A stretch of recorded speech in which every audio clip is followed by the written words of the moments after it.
अस्सलाम वालेकुम। 9th class आपका बायोलॉजी का नेक्स्ट टॉपिक है डार्क रिएक्शन। आप फोटोसिंथेसिस का प्रोसेस पढ़ रहे थे जिसमें हमने 2 स्टेप्स पढ़ने थे, light reaction and dark reaction. Light reaction आप देख चुके हो। लाइट रिएक्शन के जो प्रोडक्ट्स जनरेट होते हैं वही डार्क रिएक्शन में एंटर होते हैं, ठीक है, फिर वही फर्दर कन्वर्ट होंगे। तो लाइट रिएक्शन से हमें क्या क्या मिला था? ATP मॉलिक्यूल, NADPH मॉलिक्यूल और कार्बन डाइऑक्साइड, ठीक है, नहीं कार्बन डाइऑक्साइड, ATP और NADH मॉलिक्यूल, तो ये दोनों फ्रॉम लाइट रिएक्शन ये हमें मिल जाएंगे, ठीक है। लेकिन कार्बन डाइऑक्साइड जैसे ऑक्सीजन स्टोमेटा से एब्जॉर्ब हुई थी बिल्कुल वैसे ही कार्बन डाइऑक्साइड स्टोमेटा से, या हम कह सकते हैं इन्वायरमेंट से कार्बन डाइऑक्साइड एब्जॉर्ब होगी सेल्स के अंदर, ठीक है। तो डार्क रिएक्शन में क्या होगा? Carbon dioxide molecule along with 5 carbon molecule, एक 5 कार्बन कंपाउंड होगा, ऐसा कंपाउंड होगा जिसके अंदर 5 कार्बन के एटम्स अटैच्ड होंगे, ठीक है। बाकी उसके साथ हाइड्रोजन, ऑक्सीजन और अदर एटम्स भी होंगे, लेकिन उसमें 5 कार्बन की एक चेन होगी, ठीक है, 5 कार्बन एटम्स की चेन होगी। तो हम इसे मेंशन करते हैं 5 कार्बन कंपाउंड, ठीक है, 5C से मेंशन कर देते हैं इसको। जब ये कार्बन डाइऑक्साइड मॉलिक्यूल एक 5 कार्बन कंपाउंड के साथ स्ट्रोमा के अंदर, याद रखना डार्क रिएक्शन किसमें होता है? स्ट्रोमा में होता है। स्ट्रोमा फ्लूइड है, स्ट्रोमा के अंदर जब कार्बन डाइऑक्साइड मॉलिक्यूल एक 5 कार्बन कंपाउंड के साथ ऐड होता है तो ये क्या बनाते हैं? एक 6 कार्बन कंपाउंड, ठीक है। 1 carbon from carbon dioxide and 5 carbon from this molecule, ये कंबाइन होकर क्या बनाएंगे? एक 6 कार्बन मॉलिक्यूल जनरेट करेंगे, ठीक है। That 6 carbon molecule will break into 3 carbon compounds, ठीक है। एक 6 कार्बन का जो मॉलिक्यूल होगा, सपोज ये कार्बन एटम्स हैं, ठीक है। तो अगर ये इस तरह से ब्रेक डाउन हो तो क्या होगा? एक 3 कार्बन कंपाउंड जनरेट होगा और दूसरा भी 3 कार्बन, ज़्यादा बना दी मैंने, 3 कार्बन कंपाउंड जनरेट होगा, ठीक है।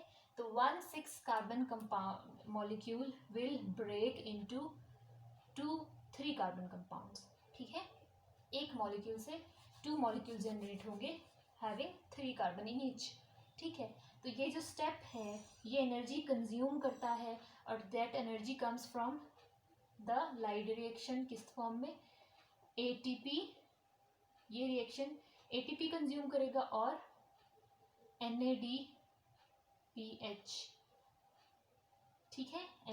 ATP और NADPH दोनों ब्रेक डाउन होके इस रिएक्शन में एनर्जी प्रोवाइड करेंगे और क्या होगा? 6 कार्बन कंपाउंड से 3 कार्बन कंपाउंड्स जनरेट होंगे।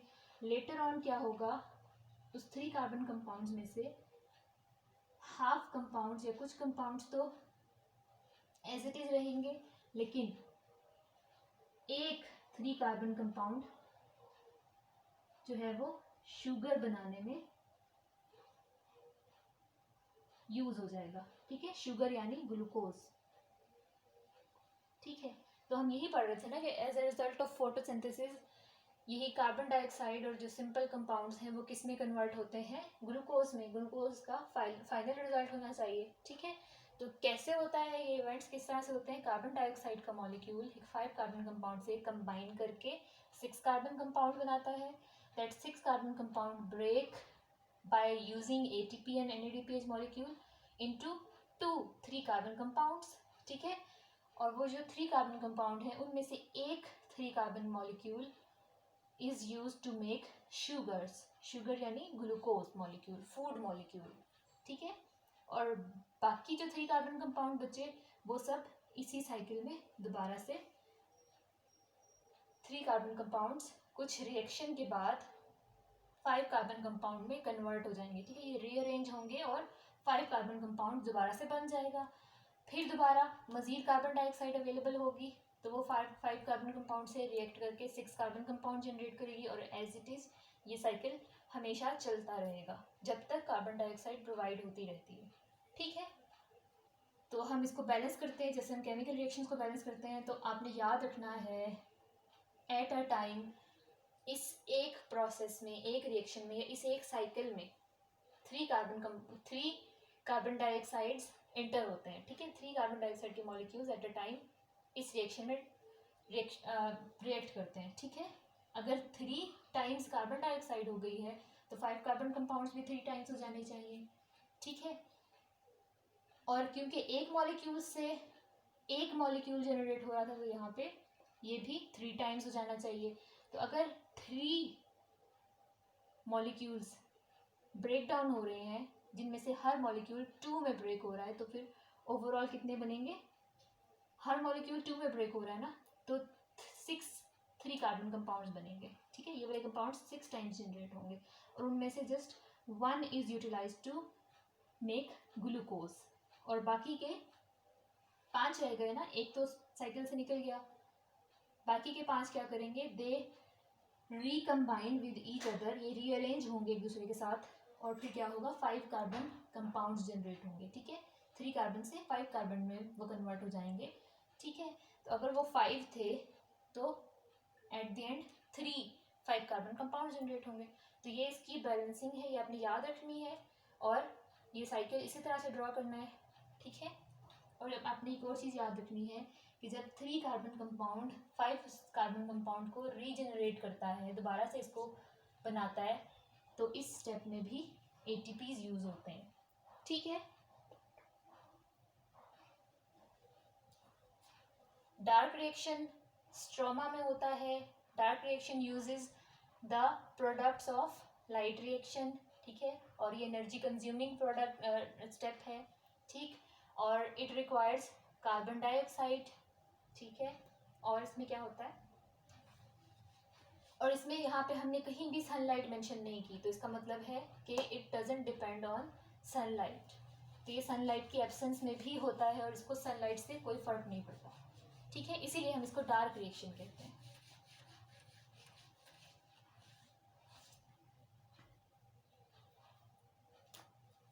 अब हम देखते हैं कि क्लोरोफिल मॉलिक्यूल का रोल क्या था फोटोसिंथेसिस में।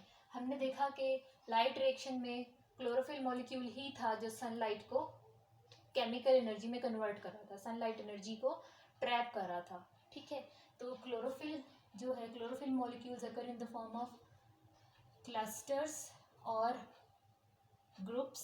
थाइलेकॉइड मेम्ब्रेन के अंदर क्लोरोफिल मॉलिक्यूल्स क्लस्टर्स की फॉर्म में होते हैं, ग्रुप्स की फॉर्म में होते हैं। ठीक है, इंडिविजुअल मॉलिक्यूल अकेला नहीं होता, ग्रुप्स की फॉर्म में होते हैं, और इन ग्रुप्स को हम कहते हैं फोटो सिस्टम्स। ठीक है, इन्हें हम फोटो सिस्टम्स कहते हैं। ठीक, और फोटो सिस्टम के अंदर यानी इस ग्रुप के अंदर डिफरेंट टाइप के क्लोरोफिल मॉलिक्यूल्स हो सकते हैं। Chlorophyll A, chlorophyll B and carotenoids, ये भी इसी तरह के मॉलिक्यूल्स हैं जो लाइट एनर्जी एब्जॉर्ब कर सकते हैं। ठीक है, तो फोटोसिस्टम्स क्या है? फोटोसिस्टम क्या है? The cluster of chlorophyll molecules, और किस किस टाइप के हो सकते हैं? Chlorophyll A type molecule, chlorophyll B type molecule and carotenoids. ठीक है, इन सब का अलग अलग फंक्शन है। Chlorophyll A absorbs major part of energy या सनलाइट एनर्जी। ठीक है, जो जितनी भी सनलाइट एनर्जी को ट्रैप किया जाता है, एब्जॉर्ब किया जाता है बाय क्लोरोफिल ए मॉलिक्यूल, वो इन दोनों से ज़्यादा क्लोरोफिल ए मॉलिक्यूल्स को एब्जॉर्ब करता है। और ये कौन सी लाइट एब्जॉर्ब कर सकता है? Blue light and red light. Chlorophyll A molecule can absorb blue light and red light only. ठीक है, क्लोरोफिल बी का क्या काम है? क्लोरोफिल बी और कैरोटिनॉइड्स बहुत थोड़ी सी एब्जॉर्प्शन करते हैं, less absorption, but they absorb other than blue and red light. ठीक है, अदर कलर्स जो कि क्लोरोफिल ए नहीं एब्जॉर्ब कर सकती, वो कलर्स ये दो मॉलिक्यूल्स एब्जॉर्ब करते हैं, ठीक है। और कलेक्टिवली ये फोटो सिस्टम पूरा मिलकर सनलाइट एनर्जी को ट्रैप करने का काम करता है, ठीक है।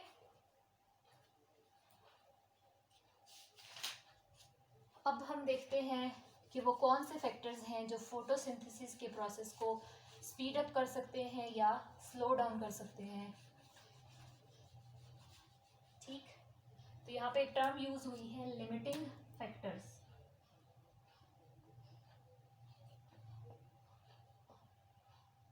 Of photosynthesis. अब लिमिटिंग फैक्टर का क्या मतलब है? एनी environmental factor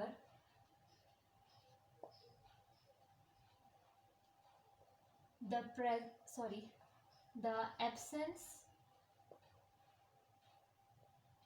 और डेफिशिएंसी क्या होता है? कमी। और एब्सेंस का मतलब है कि वो ना अगर अवेलेबल हो तो क्या होता है? एब्सेंस और deficiency of any environmental factor which can effect the chemical reaction, ठीक है, जो किसी केमिकल रिएक्शन को या किसी प्रोसेस को इफेक्ट कर सकती है। अगर वो, जैसे फॉर एग्जांपल कार्बन डाइऑक्साइड की अमाउंट है, ठीक, वो एक एनवायरमेंटल फैक्टर है, एनवायरमेंट से हम उसे प्लांट्स उसे एब्जॉर्ब करते हैं। तो अगर कार्बन डाइऑक्साइड एब्सेंट हो जाए तो डार्क रिएक्शन नहीं चल सकता। अगर कार्बन डाइऑक्साइड की डेफिशिएंसी हो जाए तो डार्क रिएक्शन बहुत स्लो रेट पे चलेगा। जितनी कार्बन डाइऑक्साइड अवेलेबल है वो यूज होगी, उसके बाद डार्क रिएक्शन स्टॉप हो जाएगा, ठीक है। तो any environmental factor the absence और deficiency of which can affect the reaction rate, ठीक है, is called the limiting factor, ठीक है। अब फोटोसिंथेसिस के लिमिटिंग फैक्टर्स क्या क्या हैं?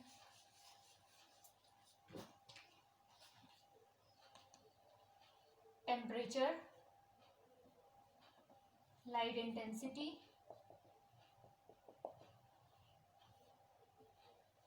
कार्बन डाइऑक्साइड कॉन्सेंट्रेशन यानी amount of carbon dioxide in the environment जो अवेलेबल है, और लास्ट में ये 3 फैक्टर्स हैं। टेम्परेचर पे कैसे डिपेंड करता है? Temperature and photosynthesis are directly related to each other. जब टेम्परेचर इन्वायरमेंट का इंक्रीज करता है तो फोटोसिंथेसिस भी फास्ट रेट पे होती है, ठीक है। और इसकी रीज़न क्या है? जब टेम्परेचर ज़्यादा होता है तो स्टोमेटा ओपन होते हैं, ठीक है, मोर स्टोमेटा आर ओपन। लेकिन ये टेम्परेचर की एक रेंज तक होता है। बहुत हाई टेम्परेचर पे जाके स्टोमेटा क्लोज हो जाते हैं और प्लांट के लिए बहुत हाई टेम्परेचर डेंजरस होता है, प्लांट उसको सर्वाइव नहीं कर सकता, ठीक है। तो एक खास हद तक अगर हम इन्वायरमेंट का टेम्परेचर इंक्रीज करते रहते हैं तो स्टोमेटा ओपन होंगे ज़्यादा से ज़्यादा। जब स्टोमेटा ओपन होंगे तो क्या होगा? कार्बन डाइऑक्साइड डिफ्यूज़ करेगी और फोटोसिंथेसिस का रेट ज़्यादा होगा, क्योंकि एक रिएक्टेंट ज़्यादा अमाउंट में अवेलेबल है तो फोटोसिंथेसिस ज़्यादा होगी, ठीक है। सेकेंडली, लाइट इंटेंसिटी का मतलब है एनर्जी या फिर अमाउंट कह लो आप, लाइट की कितनी अमाउंट आ रही है, ठीक है, लाइट कितनी हाई एनर्जी वाली लाइट आ रही है, ठीक है। तो अगर सनलाइट ज़्यादा एनर्जी वाली या सनलाइट ब्राइट है, ठीक है, जैसे कोई सनी डे होता है, वार्म डे होता है, सनी डे होता है, तो उस दिन हम कह सकते हैं कि लाइट एनर्जी बहुत हाई है, लाइट इंटेंसिटी बहुत हाई है, ठीक है। तो फिर क्या होगा? क्योंकि लाइट भी फोटोसिंथेसिस का एक रिएक्टेंट है, ठीक है, रिक्वायर्ड है ये फोटोसिंथेसिस में, तो light intensity and rate of photosynthesis are also directly related with each other. जितनी आप लाइट इंटेंसिटी इंक्रीज करोगे उतना फोटोसिंथेसिस का रेट इंक्रीज होगा। क्यों? क्योंकि light provides the energy required for the photosynthesis, ठीक है। फोटोसिंथेसिस में जो एनर्जी रिक्वायर्ड है वो क्या है? लाइट की फॉर्म में है, ठीक। लास्ट में क्या होगा? Carbon dioxide concentration. If more carbon dioxide is available in the environment तो क्या है? ज़्यादा से ज़्यादा प्लांट उसको एब्जॉर्ब करेंगे और ज़्यादा से ज़्यादा फोटोसिंथेसिस होगी, ठीक है। तो कार्बन डाइऑक्साइड की concentration and photosynthesis both are directly related to each other. जितनी कार्बन डाइऑक्साइड ज़्यादा अवेलेबल है उतना फोटोसिंथेसिस ज़्यादा होगा, जितनी कार्बन डाइऑक्साइड की अमाउंट कम होगी उतनी फोटोसिंथेसिस का रेट कम हो जाएगा। ठीक है, लेकिन ये सारे फैक्टर्स एक लिमिट तक होते हैं। जैसे टेम्परेचर एक लिमिट तक प्लांट बर्दाश्त कर सकेगा, लाइट इंटेंसिटी भी एक लिमिट तक बढ़ेगी तो फोटोसिंथेसिस के लिए वो अच्छी है। अदरवाइज बहुत ज़्यादा लाइट इंटेंसिटी होगी तो फोटोसिंथेसिस स्टॉप हो जाएगी, सॉरी कांस्टेंट हो जाएगी, उससे ज़्यादा फोटोसिंथेसिस नहीं इंक्रीज होगी। लेकिन कार्बन डाइऑक्साइड की अमाउंट अगर बहुत ज़्यादा हो जाती है एनवायरनमेंट में तो हम कहेंगे एयर पोल्यूटेड हो गई है। ठीक है, तो बहुत ज़्यादा too much carbon dioxide can also stop the photosynthesis rate. क्यों? क्योंकि बहुत ज़्यादा अगर कार्बन डाइऑक्साइड की अमाउंट हो गई है तो स्टोमेटा विल क्लोज। ठीक है, अगर एक हद से ज़्यादा कार्बन डाइऑक्साइड की अमाउंट हो गई है एनवायरनमेंट में तो स्टोमेटा क्लोज हो जाएंगे। स्टोमेटा क्लोज होने का मतलब है कि कार्बन डाइऑक्साइड प्लांट के लिए अब अवेलेबल नहीं रही। ठीक है, प्लांट उसको एब्जॉर्ब नहीं कर सकता तो फोटोसिंथेसिस स्टॉप हो जाएगी। ठीक है।